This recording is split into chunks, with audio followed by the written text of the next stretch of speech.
prize-fighting roams so far beyond the bounds of Victorian-era sensibilities that most American jurisdictions outlawed the sport. Government, however, could not legislate away bloodlust. Brawlers and fans engaged in elaborate cat-and-mouse dances with the police and often found refuge in remote locations such as islands, backwoods, and cow pastures. The scheming matchmakers who had secured the barge that now beat against the current of the Hudson River were sailing the sport into uncharted waters by choosing a battleground that lacked any ground whatsoever. Under the cover of darkness, the tugboat continued to urge the unlit barge upriver.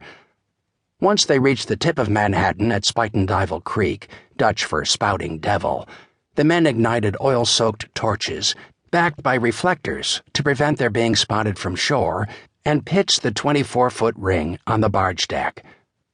Despite their best efforts at secrecy, reports filtered back to the 22nd Precinct that a large group of sporting men had slipped away from the pier at the foot of West 43rd Street a little after 9 p.m., most likely bound for a nearby island to stage a prize fight.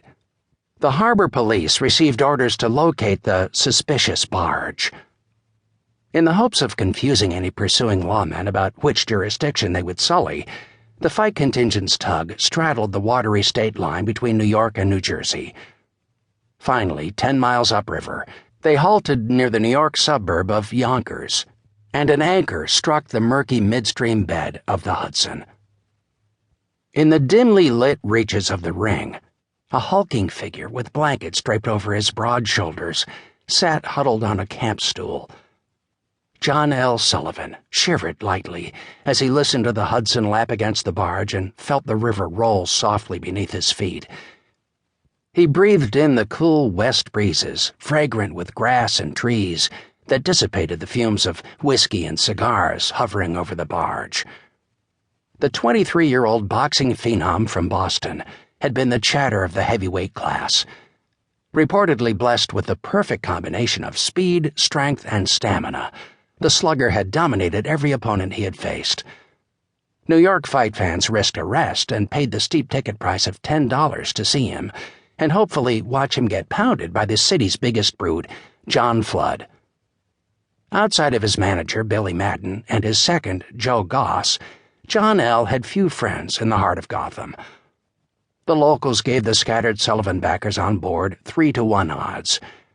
When the Boston strong boy shed his blankets and stood stripped to his waist, however, Flood's backers had second thoughts.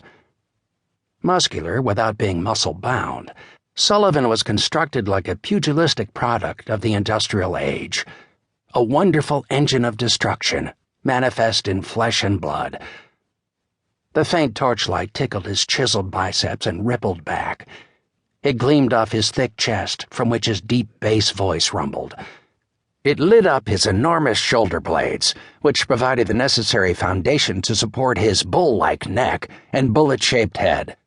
His clean-shaven chin glistened like polished granite, although darkness hid in the recesses of a deep dimple. Sullivan's pristine skin, full set of even teeth, and straight nose belied his profession, and visibly testified to the inability of foes to lay a licking on him. His coarse black hair was closely cropped to prevent Flood from grabbing and pulling it during the fight. Even Sullivan's one physical deficiency, his short, stubby legs, aided his quickness and ability to rapidly change positions. Among the greatest weapons this fighting machine possessed, however, were dark, piercing eyes.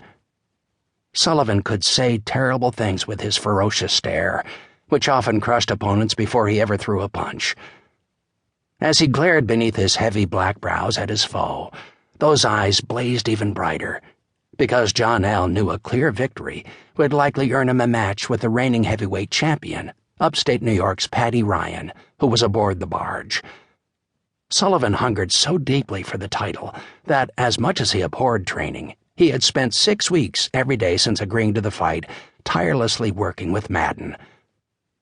Just north of 5 feet 10 inches tall, John L. arrived in New York in peak shape at 180 pounds. Flood carried a nearly identical build and had a reputation as a terrific hitter, though he lacked any ring experience.